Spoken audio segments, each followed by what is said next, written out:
আর সেই উঠতি তারকা হলো বিন্দিয়া।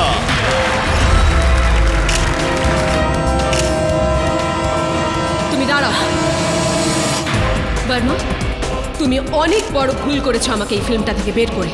আমি তোমাদের দুজনকে ছাড়বো না। তুমি গুলি চালানোর শব্দ শুনেছো?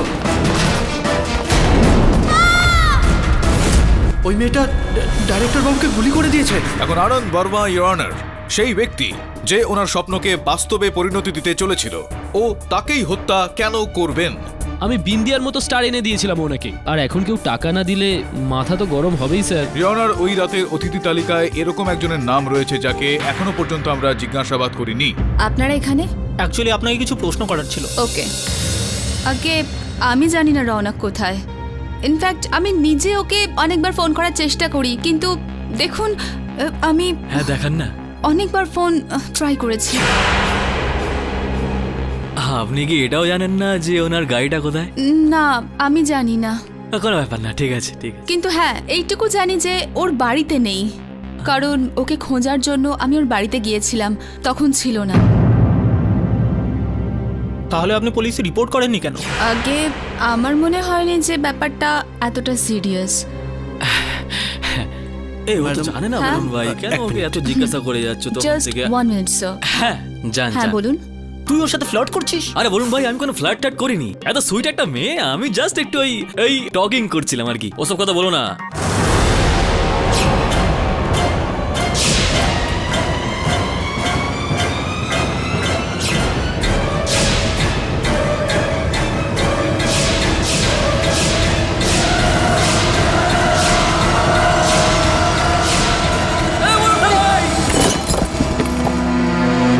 আরে তুমি কিভাবে বলুন পড়লো? ভাই, তোমার লাগেনি তো? হ্যাঁ আমি ঠিক আছি। তুই ঠিক আছিস? শ্রমণ, ওই দেখ।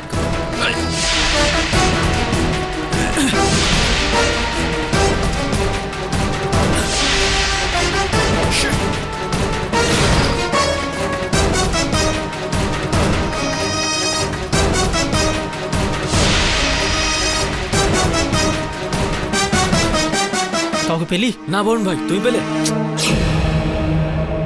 এই যে শকুনি মামা। বিপ্লেস, তুই এখানে কি করছিস? তাও এডিটিং রুমে? হ্যাঁ হ্যাঁ হ্যাঁ, 1 মিনিট বলুন ভাই। ও তো মিউজিক ডিরেক্টর, মানে ওই তানসেন। তো মিউজিক ডিরেক্টরের কাজ তো হচ্ছে ওই লম্বা লম্বা সুর মেলানোর, আর এডিটরের কাজ হচ্ছে কাটার, মানে হচ্ছে কি ওই ফিল্ম কাটার। তুই এখানে কার ফিল্ম কাটার জন্য এসেছিস বস? হ্যাঁ, এডিটার সন্দীপ আমার বন্ধু, ওর সঙ্গে আমি দেখা করতে এসেছিলাম। তুমি এখান থেকে কাউকে পালাতে দেখেছো বা কোনো আওয়াজ শুনেছো? না তো। আরে আপনারা ঠিক আছেন তো?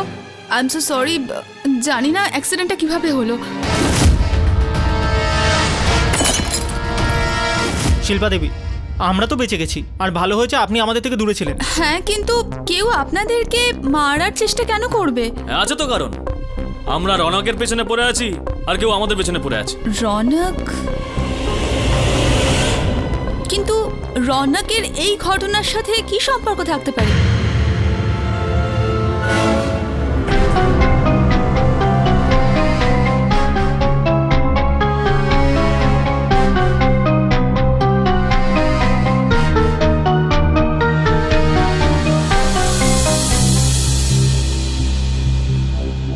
দাবে, ওই যে আরো একবার ফরেন্সিকের রিপোর্টটা পরীক্ষা করতে বলেছিলাম, ওটা কি হলো? আচ্ছা, ব্যালিস্টিক রিপোর্ট থেকে একটা খোঁজ নে যে যখন এত কাছ থেকে গুলি চালানো হয়েছিল, তো গুলিটা শরীরের ভেতরে কিভাবে থেকে গেল। এক্সিট পয়েন্টও খুঁজে পাওয়ার কথা। ঠিক আছে, আমি অপেক্ষা করছি। Thank you boss. কপাল জোরে বেঁচে গেছি বস আমরা, নাহলে আজ আমরা শ্মশান কাটে চলে যাচ্ছিলাম পুরো। স্যার, আমাদের উপর কেউ প্রাণঘাতী আক্রমণ করেছে। এ বলুন ভাই, কেউ কেউ কি? হ্যাঁ, কেউ কেউ কি? বলো রনক। রনক কি আসল হারামজাদা? ওই হারামজাদা আমাদের উপর হামলা করেছে। ওই যে শুটিংয়ের জন্য বড় বড় লাইট গুলো হয় না, ওইটা আমাদের উপর ফেলে দিয়েছে বস। ভাগ্য ভালো বেঁচে গেছি বস। এটা কিন্তু চিন্তার বিষয় বলুন। যদি এই রনক হত্যাকারী হতো, তাহলে ও নিজের গাড়িটা ওই পার্কিং এ ছেড়ে দিয়ে কেন চলে যেত? আর যেরকমটা তোমরা দুজন বলছো যে ও তোমাদের দুজনের ওপর হামলা চালিয়েছে, যদি ও হত্যাকারী হতো তো নিজে হামলা করিয়ে ওই সন্দেহের তীরটা নিজের দিকে টানতো না। এক্স্যাক্টলি স্যার, এটাই আমি ওকে বোঝানোর চেষ্টা করছি। এ বলুন ভাই, যা খুশি বলে দিও না তো। বলো তো কে করেছে, বলো বলো। এই বিষয়টা খোঁজ নিতে হলে আমাদেরকে প্রথমে রওনকের খোঁজ করতে হবে। স্যার, এটা রনক সিং এর মোবাইল ফোনের রেকর্ডস আর ওর শেষ লোকেশনের ডিটেলস।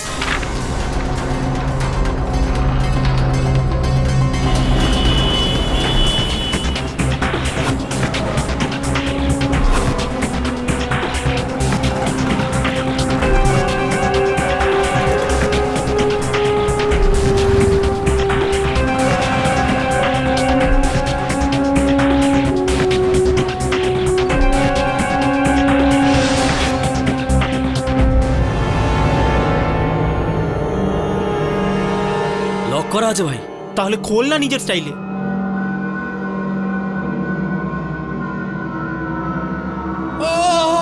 শ্রমণ, হ্যাঁ ভেতর থেকে আওয়াজ আসছে।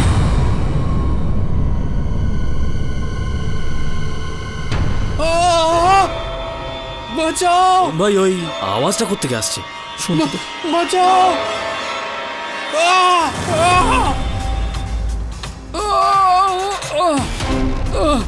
আবে কি হয়েছে বে তোর?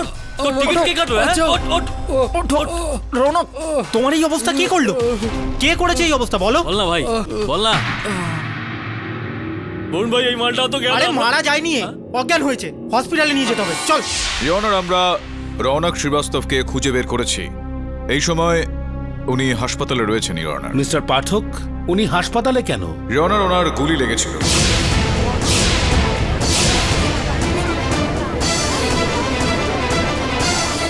আর দুর্ভাগ্যবশত এর থেকে বেশি তথ্য আমরা ওনার কাছ থেকে এখনো পাইনি।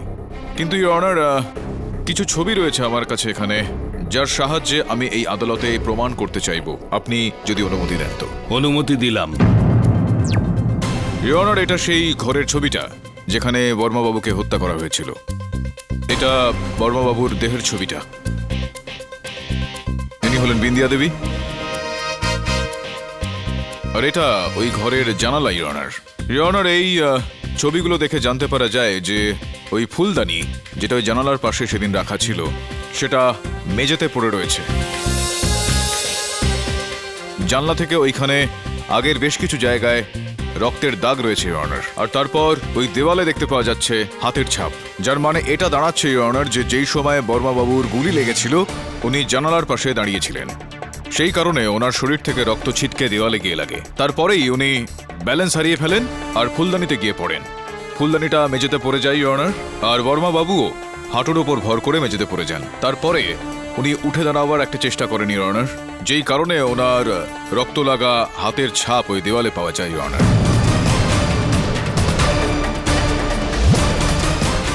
তারপর হাঁটুর ওপর ভর করে এই জায়গা অবধি উনি আসেন, যেখানে শেষ পর্যন্ত তার মৃত্যু হয়। ওটা তো আমি বুঝলাম, কিন্তু আপনি কি বলতে চাইছেন মিস্টার পাঠক? ইওর অনার, আমি এটা বলার চেষ্টা করছি যে যে কোনো দৃষ্টিকোণ থেকে যদি দেখা হয় তো বিন্দিয়ার বর্মাবাবুর ওপর গুলি চালানো কোনোভাবেই সম্ভব ছিল না ইওর অনার। এই লজিক পুরোপুরি বেসলেস। এটাও হতে পারে যে বিন্দিয়া বর্মা বাবুকে নিজের দিকে ঘোরায় আর সামনে থেকে গুলি চালায়। ইওর অনার, এটা কোনোভাবেই সম্ভব নয়, আর আমি যে কথাটা বলছি তার পিছনে একটা বড় কারণ রয়েছে your honour. Your honour, Bindiya বর্মাবাবুর খুবই কাছে দাঁড়িয়েছিলেন, আর যদি এটা মেনেও নিই যে বিন্দিয়া ওনার ওপর গুলিটা চালিয়েছিলেন, তাহলে গুলিটা বর্মাবাবুর দেহের ভেতর থেকে ফুঁড়ে অন্য দিক থেকে বাইরে বেরিয়ে যেত, যেটাকে আমরা আইনি ভাষায় এক্সিট উন্ড বলে থাকি ইওর অনার। কিন্তু এরকমটা সেখানে হয়নি ইওর অনার। পোস্টমর্টেম রিপোর্ট অনুযায়ী ওই গুলি বর্মাবাবুর দেহের ভেতরেই পাওয়া গিয়েছে, কোনো এক্সিট উন্ড ছিল না, যার মানে এটা দাঁড়াচ্ছে ইওর অনার যে ওই গুলিটা ক্লোজ রেঞ্জ থেকে নয়, বরং লং রেঞ্জ থেকে, দূর থেকে চালানো হয়েছে। ঘরের মধ্যে লং রেঞ্জ কি করে পসিবল মিস্টার পাঠক? যেরকম ভাবে এই ছবি থেকে জানতে পারা যাচ্ছে, হত্যার সময় বর্মাবাবু জানালার পাশে দাঁড়িয়েছিলেন ইওর অনার।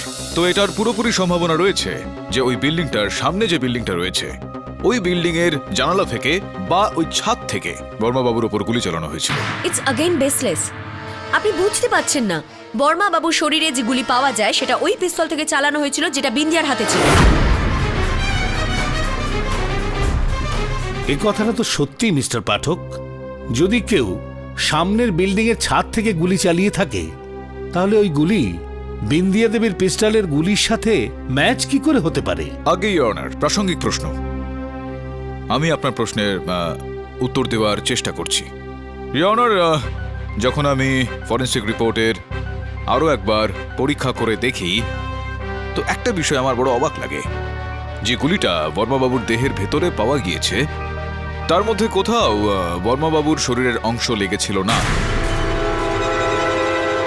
ইওর অনার, সাধারণভাবে যখন কোনো গুলি একজন মানুষের শরীরের ভেতর প্রবেশ করে তো আশপাশের অংশ জ্বলে যায় ইওর অনার, আর সেই জ্বলে যাওয়া কিছু অংশ কিন্তু গুলিতেও লাগে। কিন্তু বর্মাবাবুর দেহের কোনো অংশ সেখানে পুড়ে যায়নি, আর ওই গুলিটার মধ্যেও কোনো রকম জ্বলে যাওয়া অংশ কিন্তু লেগেছিল না ইওর অনার। মিস্টার পাঠক, আমার প্রশ্নটা এখনো সেখানেই রয়েছে যে মিস্টার বর্মার পিস্তলের গুলি ওনার শরীরে কি করে পাওয়া গেল? ইওর অনার, এই বিষয়টা একদমই ঠিক যে যেই গুলিটা বর্মাবাবুর দেহ থেকে পাওয়া গিয়েছে সেই গুলিটা বর্মাবাবুর পিস্তল থেকেই চালানো হয়েছিল। আর ওই পিস্তল বিন্দিয়ার হাতে ছিল। এই কথাটাও প্রসিকিউটর মহোদয়ের এই কথাটাও কিন্তু ঠিক ইওর অনার, যে ওই পিস্তলটা বিন্দিয়া দেবীর হাতেই কিন্তু পাওয়া গিয়েছিল। কিন্তু ইওর অনার, যেদিন ওই গুলিটা চালানো হয়েছিল সেই দিন ওই বন্দুকটা বিন্দিয়া দেবীর হাতে ছিল না, সেটা বর্মাবাবুর হাতেই ছিল। আর যেই দিন ওই বন্দুকটা বিন্দিয়া দেবীর হাতে ছিল সেদিন সেখান থেকে গুলি চালানো হয়নি ইওর অনার, অন্য কোনো গুলি সেখানে চলেছিল।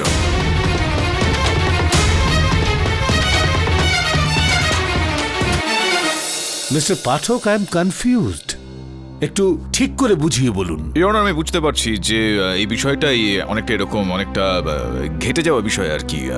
আমি বুঝিয়ে বলার একটা চেষ্টা করছি ইওর অনার। ইওর অনার, 1984 সালে স্টেট ভার্সেস ওয়াবিক রাশিয়া কেসে পোস্টমর্টম রিপোর্ট যেটা ছিল ইওর অনার, সেটা এই কেসের পোস্টমর্টম রিপোর্টের সঙ্গে অনেকটাই মিলে যায়। ওই কেসে আইস বুলেটের ব্যবহার করা হয়েছিল। যেরকমটা আমি এর আগেও বলেছিলাম ইওর অনার, যে যেই দিনে ওই গুলিটা চালানো হয়েছিল যেটা বর্মাবাবুর দেহ থেকে আমরা পরবর্তীকালে পেয়েছি, সেই দিন ওই বন্দুকটা বিন্দিয়া দেবীর হাতে ছিল না, বর্মাবাবুর হাতেই ছিল। সম্ভবত উনি কোনো ফায়ারিং রেঞ্জে সেই গুলি চালিয়েছিলেন ইওর অনার, আর হত্যাকারী সেই সময় ওখানেই ছিল। উনি চালানো ওই গুলিটা পেয়েছিলেন, সেটার আইস বুলেট বানিয়েছিলেন ইওর অনার। আইস বুলেট অর্থাৎ সেই বুলেটটাকে প্রথমে বরফে ঢাললেন, সেটাকে রিকেস করলেন ইওর অনার, আর তারপর সেটাকে অন্য আরেকটা বন্দুকের মারফত চালিয়ে বর্মাবাবুকে হত্যা করেন।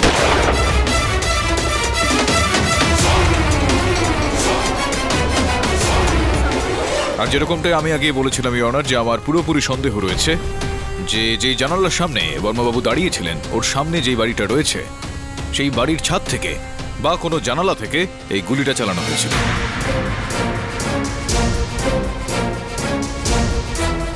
মিস্টার দাবে, ইয়োলো নাইট ক্লাবের সামনের বিল্ডিং এর ছাদে গিয়ে ভালো করে তদন্ত করুন, ওখানকার ওয়াচম্যানকে ভালো করে জিজ্ঞাসা করুন, আর আদালতের আগামী শুনানিতে ডিটেইলড রিপোর্ট পেশ করুন।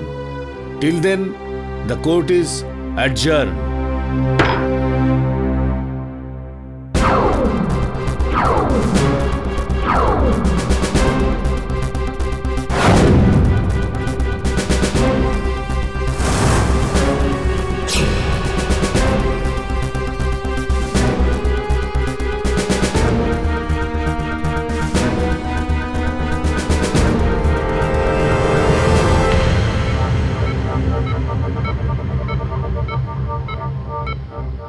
দেখুন, শুধু 5 মিনিট কথা বলতে পারবেন পেশেন্টের সঙ্গে। খালি 2 মিনিট চাই আমাদের, বুঝতে পেরেছেন? এক্সকিউজ মি, ঠিক আছে।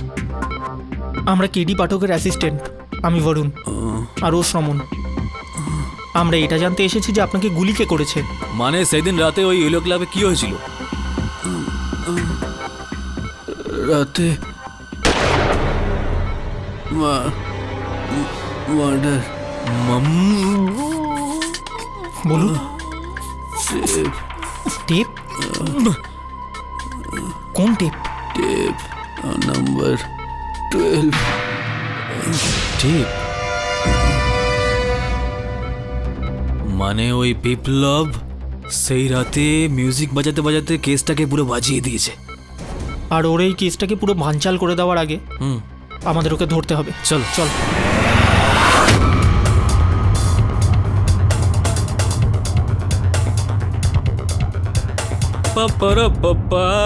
তোমরা কে ভাই? আবে শোন, সোজাসুজি ভাবে বল যে টেপ নম্বর 12টা কোথায় আছে, নইলে কানে নিচে এমন বাজাবো না তোমাকে একবারে সুমন, মামা কি করছিস? গুন্ডামি করছিস কেন? ঠিক করে বল, নম্রভাবে বল। আমি তোকে বিনম্রভাবে জিজ্ঞাসা করছি যে ছেড়ে দে, আমি জিজ্ঞাসা করছি। জিজ্ঞাসা করো। আমরা অ্যাডভোকেট কেডি পাঠকের অ্যাসিস্ট্যান্ট, আমি বরুণ আর ও শ্রমণ। আমরা একটা মার্ডার কেসের ইনভেস্টিগেশন করছি, সেই জন্য আমাদের টেপ নাম্বার 12 দরকার। Please cooperate. আমি চেক করে দেখছি। বোন ভাই, আরেকটু সুইট করে বলা যাক নাকি ওকে, মানে চা বৃষ্টি এসব অর্ডার করে। 12 নম্বর টেপটা এখানেই ছিল, কিন্তু খুঁজে পাচ্ছি না তো। আপনি ছাড়া এই ঘরে আর কে কে আসে? আমি আর ক্যান্টিন বয়। হ্যাঁ, কাল বিপ্লেশও এখানে এসেছিল। বিপ্লেশ? রিপ্লেস? এই যে তুই এখানে কি করছিস বস? হ্যাঁ, তাও এডিটিং রুমে? এডিটার সন্দীপ আমার বন্ধু, ওর সঙ্গে আমি দেখা করতে এসেছিলাম। চল। ইউলো নাইট ক্লাবের সামনের বিল্ডিং এর নাম তারা অ্যাপার্টমেন্ট, আর পুলিশের সন্দেহ যে গুলি ওখান থেকেই চালানো হয়েছে। আমার বিশ্বাস গুলি ঘরের ভেতর থেকে চালানো হয়েছিল। এই মেটালিক স্ট্যাচু যেটা জানালার পাশে পড়েছিল, গুলি লাগার ফলে এতে গর্ত হয়ে যায়। যদি আপনি অনুমতি দেন তাহলে আপনাকে কিছু ছবি দেখাতে চাই। অনুমতি দিলাম।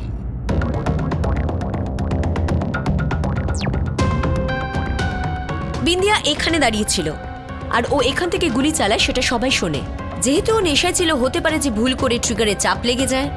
গুলি চালিয়েছিল ঠিকই, কিন্তু লক্ষ্যভ্রষ্ট হয়ে যায়। গুলি রিবাউন্ড হয়ে বর্মা বাবুর লাগে, যে পাশেই দাঁড়িয়েছিল। গুলি রিবাউন্ড হয় কারণ ওর ভেলোসিটি কম ছিল, আর বর্মা বাবুর শরীর থেকে গুলিটা বেরিয়ে আসতে পারেনি। That means no exit mode. Valid point, কিন্তু আপনার কি বক্তব্য মিস্টার পাঠক? আমার এটাই বলার আছে যে এই তথ্যটা পেশ করার জন্য মীরা দেবী যেভাবে পরিশ্রম করেছেন, এই পরিশ্রমটাকে আমি কুর্নিশ করছি, কিন্তু এটা অর্ধসত্যই অনার। আমি ওনার কথার সঙ্গে সহমত যে আমার মক্কেল বিন্দিয়া নেশাগ্রস্ত অবস্থায় ছিলেন, উনি সচেতন ছিলেন না। তো এটা সম্ভব যে ভুলবশত উনি ট্রিগার প্রেস করে দেন আর গুলিটা ছিটকে যায় ওখান থেকে, যেরকমটা হয়তো হয়েছিল। কিন্তু এছাড়া ওনার যেই থিওরিগুলো রয়েছে, যেই বক্তব্যগুলো রয়েছে, সেগুলোর সঙ্গে আমি সহমত নই ওনার। কেননা আমি নিজে পরিশ্রম করেছি। আপনি যদি বলেন তো সেগুলোকে আমি পেশ করব। অনুমতি দিলাম। ইয়নার, এটা বর্মবাবুর ঘরের একটা প্রতিলিপি, যেই ঘরে এই ঘটনাটা ঘটেছিল। যেই সময় ওই ঘটনাটা ঘটেছিল ইয়নার, বর্মাবাবু এখানে দাঁড়িয়েছিলেন এই জানালার পাশে। বিন্দিয়া এখানে ছিলেন। আর আমি একদম সহমত প্রসিকিউটর মহোদয়ার কথার সঙ্গে যে ভুলবশত ওনার হাত থেকে গুলি ছিটকে যায়। গুলিটা গিয়ে এই লোহার তৈরি মূর্তিটাতে গিয়ে লাগে, যেটা এখানে রাখা রয়েছে এই জানলার পাশে অনার। এখন গুলিটা ওখানে গিয়ে লাগার আর ফিরে আসার ডিরেকশনটা অনার এই অ্যাঙ্গেলে গুলিটা ফিরে আসার কথা, নাকি এখানে। আর ঠিক যেভাবে বর্মাবাবু দাঁড়িয়েছিলেন আর যেই অ্যাঙ্গেল থেকে, যেই ট্র্যাজেক্টরি দিয়ে ওই গুলিটা বর্মাবাবুর গায়ে গিয়ে গুলি লাগে অনার, তো এটা স্পষ্ট যে গুলিটা জানলার বাইরে থেকে চালানো হয়েছিল। বিন্দিয়ার হাত থেকে যে গুলিটা ছিটকে ছিল, সেটা এই মূর্তির সঙ্গে ধাক্কা লেগে এই দরজার দিকে এগিয়ে যায়। যদি গুলি দরজায় লেগে থাকে তো পুলিশ কেন পেল না? সঠিক প্রশ্ন ইয়নার। পুলিশ সেদিন সেই গুলিটা পায়নি, কেননা ওই গুলিটা এমন একজন ব্যক্তির গায়ে গিয়ে লাগে যে সেই সময় ঘটনাচক্রে দরজাটা খুলে সেখানে গিয়ে দাঁড়িয়েছিল, মিস্টার রৌনক শ্রীবাস্তব।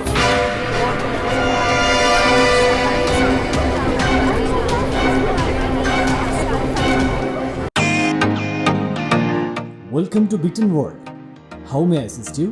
নতুন ফ্ল্যাটের জন্য একটা স্ট্যান্ড ফ্যান আর কুলার নেব। এই পচা গরম থেকে একটু স্বস্তি চাই। বাজার চলতে সব ব্র্যান্ড তো আর ভরসাযোগ্য নয়। তার জন্য তো আমাদের ফ্যান আছে, all purpose bullet table fan, ceiling fan. আমাদের সিলিং ফ্যান কিন্তু 30 মাসের ওয়ারেন্টি সহ পাওয়া যায়। আছে ফারাটা 2 বছরের ওয়ারেন্টি, 17 থেকে 20 মিটার এয়ার ফ্লো। মধ্যবিত্তের সাধ্যের মধ্যে একমাত্র ভরসাযোগ্য ব্র্যান্ড বিটেন। আমাদের কুলারের কিন্তু অনেক range, 45 litres, 50 litres, 70 litres, 90 litres, 110 litres. Honeycomb সহযোগে বিটেনের সব কুলারের ওয়ারেন্টি 1 বছর। চেনা হাওয়ায় অচেনা অনুভূতির জন্য একমাত্র আদর্শ বিটেন। গরমে স্বস্তি পেতে বিটেনের ফ্যান হোক বা কুলার, আজই আনুন বাড়িতে। Beaten, digitally yours. যদি গুলি দরজায় লেগে থাকে তো পুলিশ কেন পেল না? কেননা ওই গুলিটা এমন একজন ব্যক্তির গায়ে গিয়ে লাগে যে সেই সময় ঘটনাচক্রে দরজাটা খুলে সেখানে গিয়ে দাঁড়িয়েছিল, মিস্টার রৌনক শ্রীবাস্তব। কিন্তু রানাক ওখানে কি করছিল? ইওর অনার, এই প্রশ্নটার উত্তর জানার জন্য আমাদেরকে আরো একটু অপেক্ষা করতে হবে, কেননা এখনো রৌনক অজ্ঞান অবস্থাতেই রয়েছেন। কিন্তু ইওর অনার, তারা অ্যাপার্টমেন্টের ওয়াচম্যান, তিনি আমাদের সঙ্গে রয়েছেন, এই সময় এই আদালতে উপস্থিত রয়েছেন। আপনি যদি অনুমতি দেন তো তার বক্তব্য আমি দাখিল করতে চাইব। অনুমতি দিলাম। সেই দিন ওই রাত 9টা নাগাদ আমি পাম্প চালাতে গেছিলাম, তখনই জোরে আওয়াজ হলো।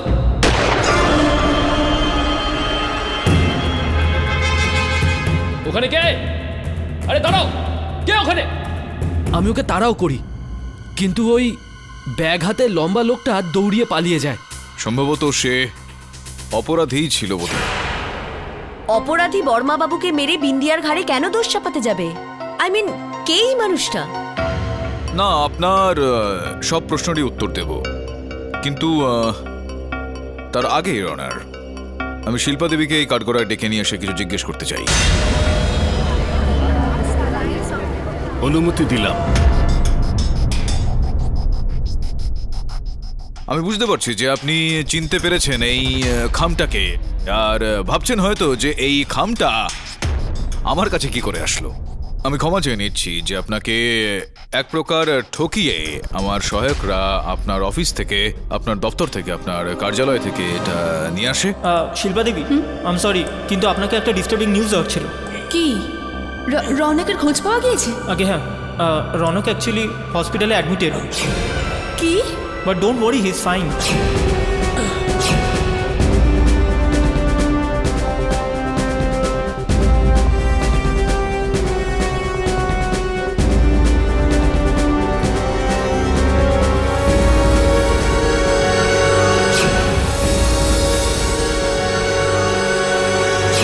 এর ভেতরে এই যে এই ছবিটা রয়েছে,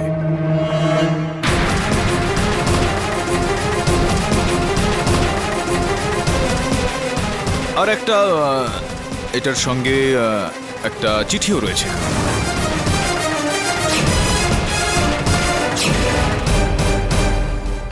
না না স্যার, প্লিজ প্লিজ ওই লেটারটা পড়বেন না, প্লিজ। আমি এটাকে পড়বো না। এই চিঠিটা তো সম্ভবত আপনি লিখেছেন, সম্ভবত আপনি এটা কাউকে পাঠাতে চাইছিলেন, কিন্তু আপনি পাঠাননি। কিন্তু এটা যখন আদালতে এভিডেন্স হিসেবে এখানে এসেছে, তাহলে এটাকে এখন তো পড়তে তো হবেই।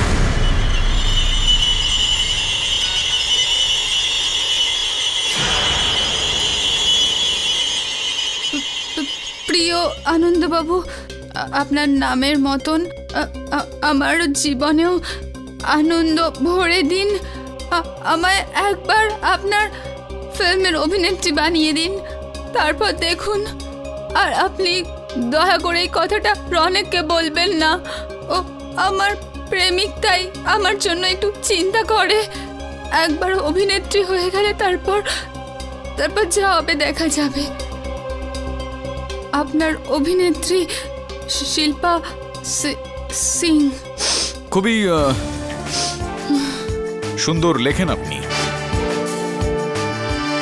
তা ঠিক পরেই আপনি আনন্দবাবুর ঘনিষ্ঠ হওয়ার একটা চেষ্টা করেন। এক্সকিউজ মি ইওর অনার, যদি আপনি অনুমতি দেন তাহলে আমি কেডি স্যারের সঙ্গে কথা বলতে চাই।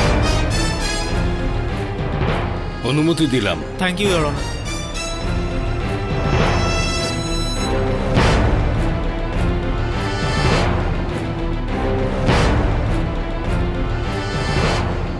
ইওর অনার, আমি বিপ্লেশকে কাঠগড়ায় ডাকার জন্য অনুমতি চেয়ে নিচ্ছি। অনুমতি দিলাম। ইওর অনার, বরুণের থেকে পাওয়া তথ্য অনুযায়ী জানা যাচ্ছে যে বিপুলেশ বাবু এই সিঁড়িটাকে নষ্ট করে ফেলার একটা চেষ্টা করছিলেন। লাইটার দিয়ে সিগারেট জ্বালানোটাও বাজে কাজ, আর প্রমাণ জ্বালানো। যদি আপনি অনুমতি দেন তো দেখা যাক এটার মধ্যে কি আছে। অনুমতি দিলাম।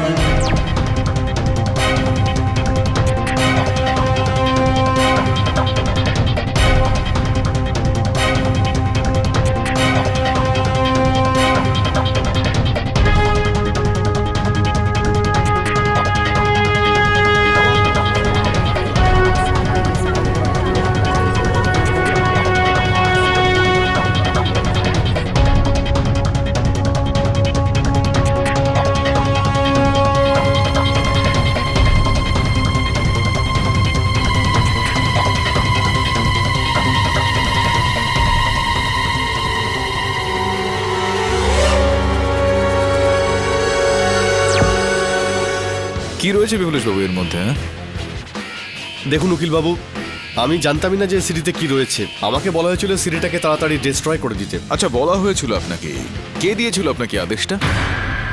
আসলে ওটা বর্মাবাবুর চাকর কমলেশ।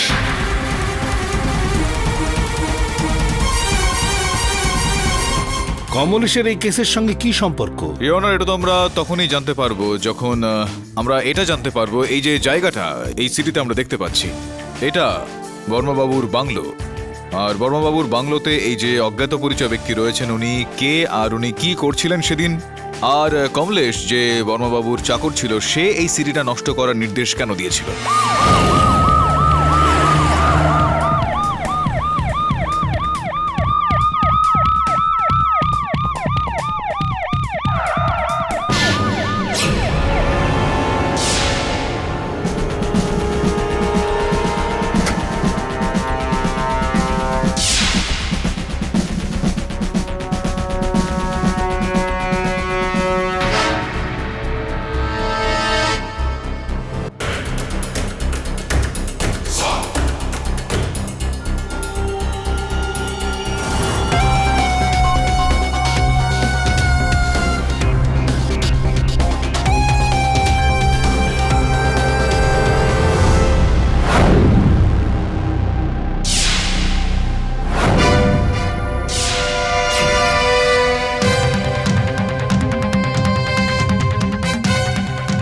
দাঁড়া দাবে।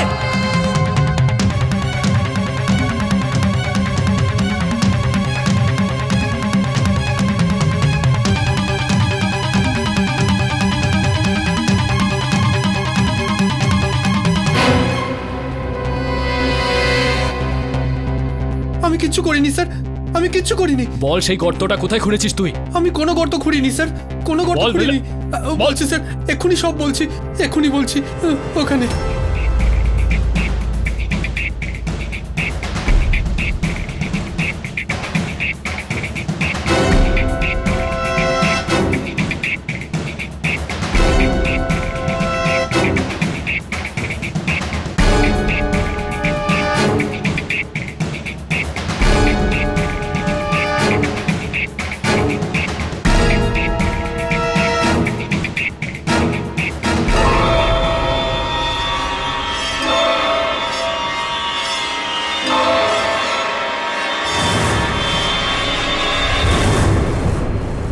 আইলা, এ তো পুরো কঙ্কাল হয়ে গেছে। এলো কেস করেছে বস।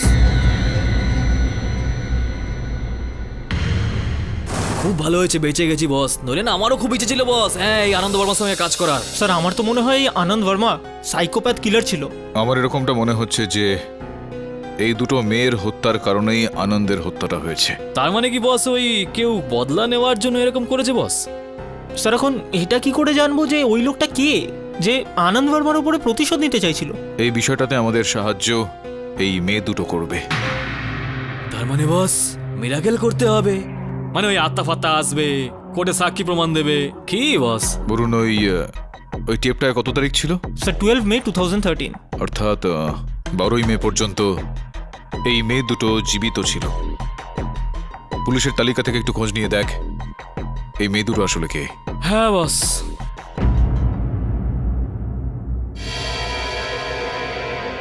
রনক, তুমি ঠিক আছো তো? আই হোপ বিন্দিয়ার গুলি তোমার লাগেনি।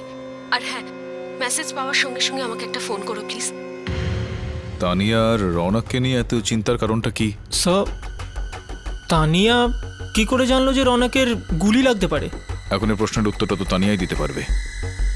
যাও খোঁজ নিয়ে দেখো। হাই দাবে। আরে বরুণ, কি খবর? মামা Dubey sir, good morning. Good morning. Dubey এই ফটোগ্রাফগুলো দেখো, তোমাদের পুলিশ ডেটাবেসের রেকর্ডে এই গয়নাগুলো সার্চ করো। বুঝে যাবে, হ্যাঁ বলো। এটাকে ডেটাবেসে চেক করো।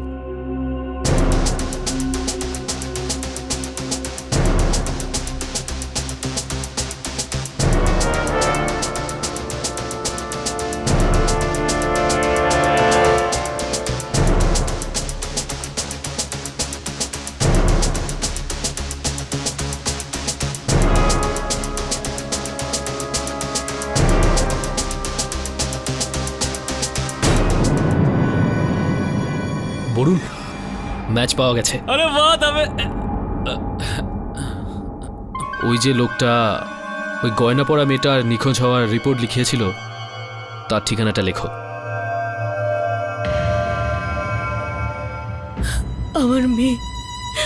আমার মেয়ে মুস্কান হিরোইন হতে চেয়েছিল, একদিন ও বাড়ি থেকে পালিয়ে যায়। তারপর থেকে আমি আমার মেয়ের মুখ কখনো দেখিনি। ক্ষমা করবেন, কিন্তু আপনারা ওকে কখনো খোঁজার চেষ্টা করেননি? দেবিকাকে মুম্বাইতে খোঁজার অনেক চেষ্টা করেছি, কিন্তু কোনো খোঁজ পাইনি। যে বদমাস আমার মেয়েকে ফিল্ম ইন্ডাস্ট্রিতে হিরোইন বানানোর যে মিথ্যে স্বপ্ন দেখিয়েছিল, তার কখনো ভালো হবে না, কখনো ভালো হবে না। আপনি কি সেই লোকটাকে চেনেন? হ্যাঁ, ও ফিল্ম ইন্ডাস্ট্রিতে কাস্টিং ডিরেক্টরের কাজ করছে। দেবিকার ডায়েরিতে আমি ওর মোবাইল নম্বরও দেখেছি। আরে কি? আরে এটা তো খুব ভালো কথা, তাড়াতাড়ি ওর নাম্বারটা দাও। হ্যাঁ হ্যাঁ, নিশ্চয়ই। আমারই দোষ ছিল স্যার, টাকা পয়সার লোভে আমি আমার মালিকের হয়ে কাজ করতাম স্যার। ওই দুটো মেয়ের মৃতদেহ মাটিতে পোঁতার জন্য উনিই আমাকে বলেছিলেন।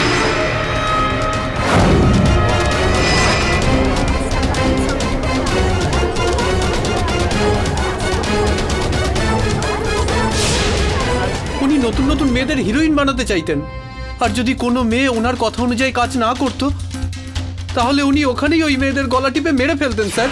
মানছি বর্মা বাবু যেটা করেছেন সেটা ইনহিউম্যান ছিল, কিন্তু তার মানে এটা দাঁড়ায় না যে বিন্দিয়া ওনাকে মারেননি। হতে পারে বর্মা বাবু বিন্দিয়ার গলা টেপার চেষ্টা করছিল আর সেলফ ডিফেন্সের জন্য বিন্দিয়া ওনাকে গুলি করে দেয়। প্রসিকিউটর ম্যাডাম, যদি এরকমটা হয়ে থাকতো তো তাহলে বিন্দি আমাদের সবাইকে এটা বলেই দিতে হয়তো, কারণ এর মধ্যে লুকোনোর কি আছে আর। কিন্তু ইওর অনার, যেটা লুকোনো হয়েছে আমাদের থেকে এই সময়, তাকে আদালতের সামনে নিয়ে আসা খুব জরুরি। মিস্টার পাঠক, কে তিনি? কিন্তু ইওর অনার, যেটা লুকোনো হয়েছে আমাদের থেকে এই সময়, তাকে আদালতের সামনে নিয়ে আসা খুব জরুরি। মিস্টার পাঠক, কে তিনি? ইওর অনার, আমার সহায়করা কয়েকটা ছবি সেখান থেকে জোগাড় করেছে। এই ছবিগুলোতে দেবিকা, স্বর্গীয় দেবিকা ইওর অনার, তার পরিবারের সঙ্গেই রয়েছেন। আপনি যদি অনুমতি দেন তো আমি শিল্পা দেবীকে কাঠগড়ায় ডাকার জন্য একবার অনুমতি চেয়ে নেব।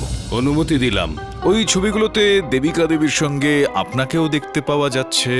দয়া করে এই আদালতকে বলুন যে দেবিকা দেবীর সঙ্গে আপনার ঠিক কী সম্পর্ক ছিল। স্যার, দেবিকা আমার ছোট বোন ছিল।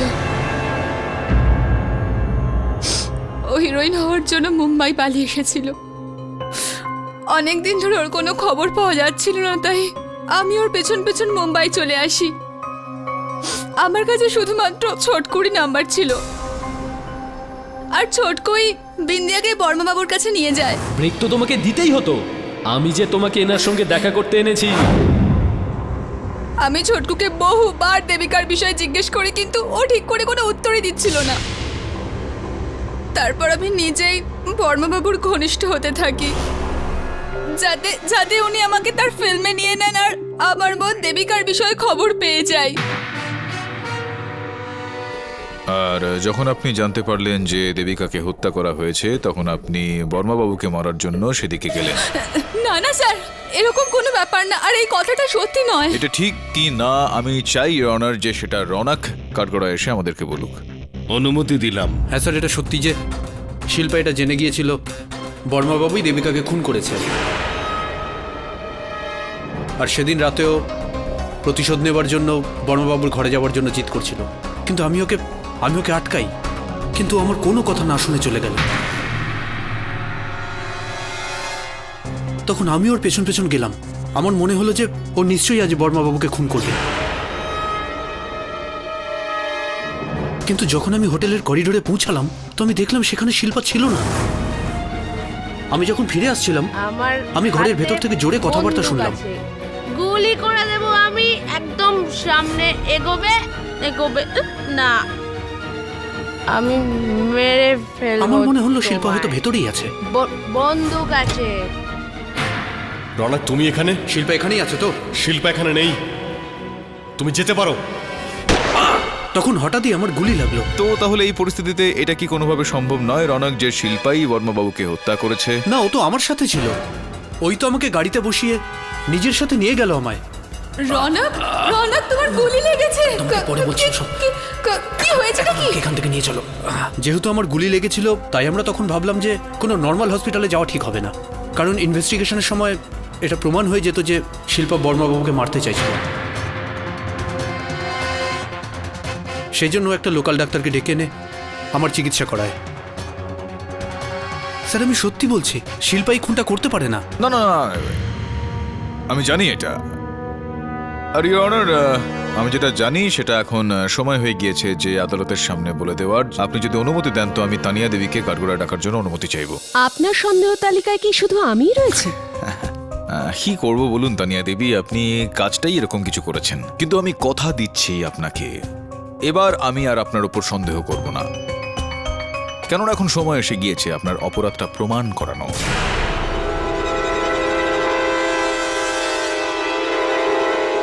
আরে এটা তো এক্ষুনি প্রমাণ হলো যে বর্মাবাবুর ওপর গুলি চলার সময় আমি নিচে ডান্স ফ্লোরে ছিলাম। না না না না না না না না, যেই সময় গুলি চালানো হয়েছিল বর্মাবাবুর ওপর সেই সময় নয়, সেই ঘটনার এই ধরুন 5-6 মিনিট পর আপনি সবার সঙ্গে সেখানে উপস্থিত হয়েছিলেন। কিন্তু এইটার ওপর তো তর্ক বিতর্ক চলতেই পারে। আমি আপনাকে একটা জিনিস শোনাতে চাইব। ইউর অনার, রৌনকের মোবাইল ফোন এটা, যার মধ্যে একটা বার্তা, ভয়েস মেসেজ শুনতে চাইবেন আপনি? শুনুন। রনক, তুমি ঠিক আছো তো? আই হোপ বিন্দিয়ার গুলি তোমার লাগেনি। আর হ্যাঁ, মেসেজ পাওয়ার সঙ্গে সঙ্গে আমাকে একটা ফোন করো প্লিজ।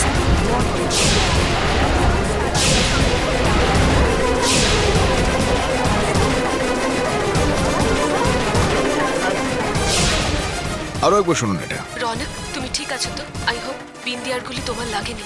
আর হ্যাঁ, মেসেজ পাওয়ার সঙ্গে সঙ্গে আমাকে একটা ফোন করো please. Order order, silence please. আমি এটা জানার জন্য খুব উদ্গ্রীব যে আপনি কি করে জানলেন যে রৌনকের গুলি লেগেছিল, কেননা এই বিষয়টা তো শুধু শিল্পা আর রৌনক জানতো।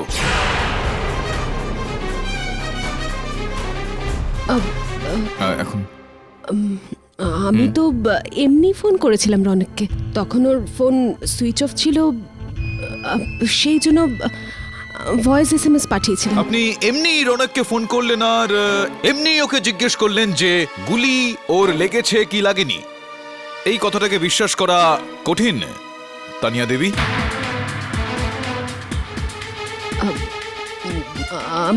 আপনি কি করে জানতে পারলেন যে রৌনকের গুলি লেগেছিল? আপনি তো 5-7 মিনিট পর সেখানে গিয়েছিলেন।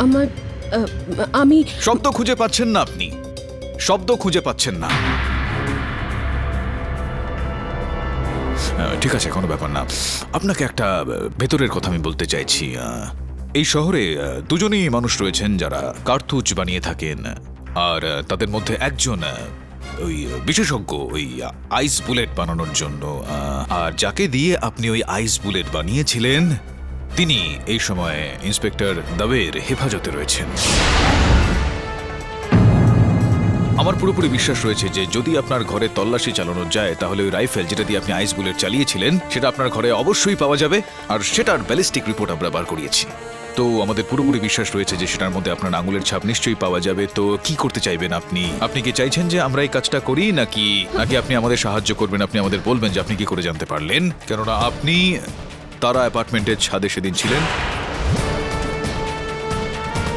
ছিলেন কি ছিলেন আপনি তারা অ্যাপার্টমেন্টের ছাদে? গুলি চালিয়েছিলেন কি চালাননি আপনি আনন্দ বর্মার ওপর? আমি সব বলছি।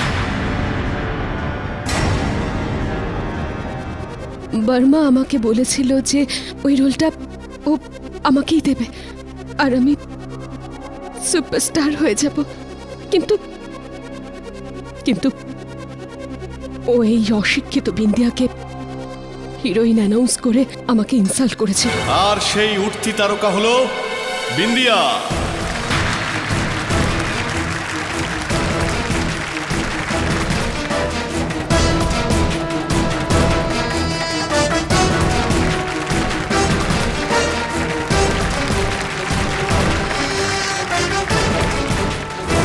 আর তখনই আমি ভাবলাম যে এর বদলা আমি নিশ্চয়ই নেব। বর্মা, তুমি অনেক বড় ভুল করেছো আমাকে এই ফিল্মটা থেকে বের করে। আমি তোমাদের দুজনকে ছাড়বো না। গত 6 মাস ধরে বর্মার সঙ্গে আমি ওর ছায়ার মতন ঘুরছিলাম।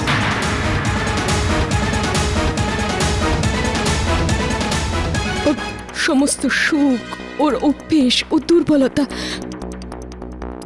সব কিছু জানতাম আমি।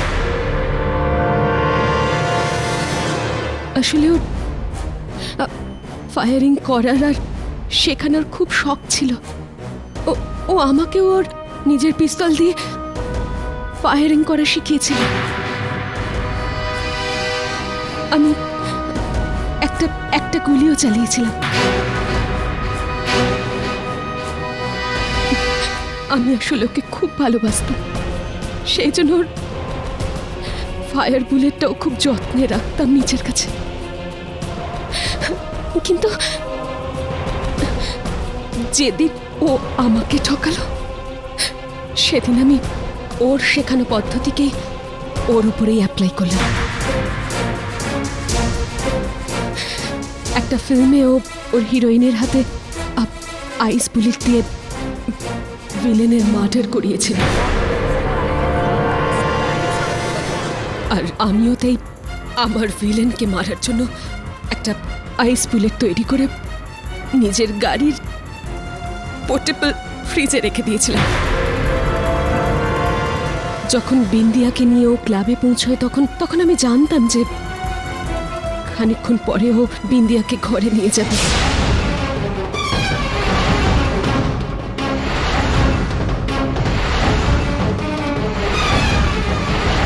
ওকে পিস্তল চালানো শেখা।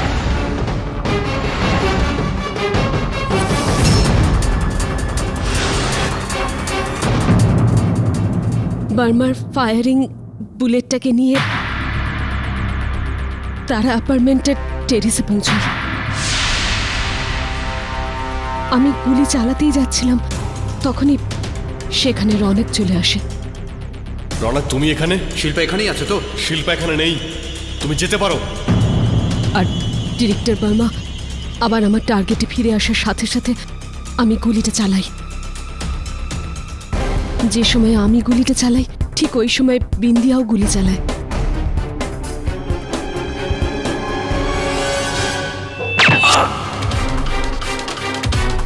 আমার গুলিটা ভার্মার লাগে আর বিন্দিয়ার গুলিটা রনকের গায়ে।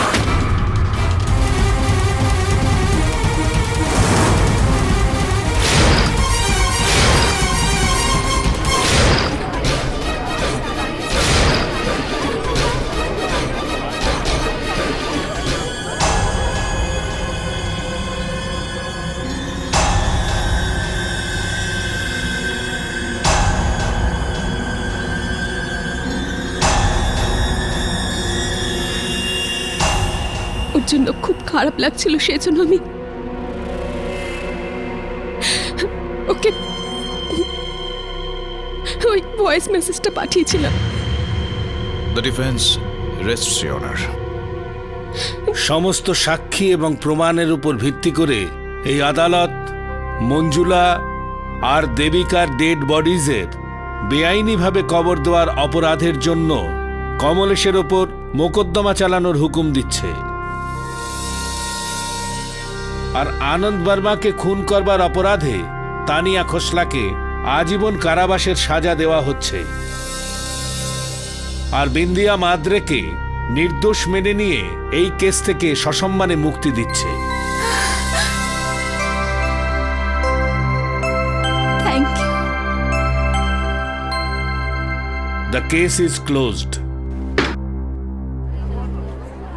আরে মীরা দেবী, ওই মীরা যিনি ছিলেন তিনি তো যোগিনী ছিলেন, আর আপনি না মানে জিজ্ঞেস করছিলাম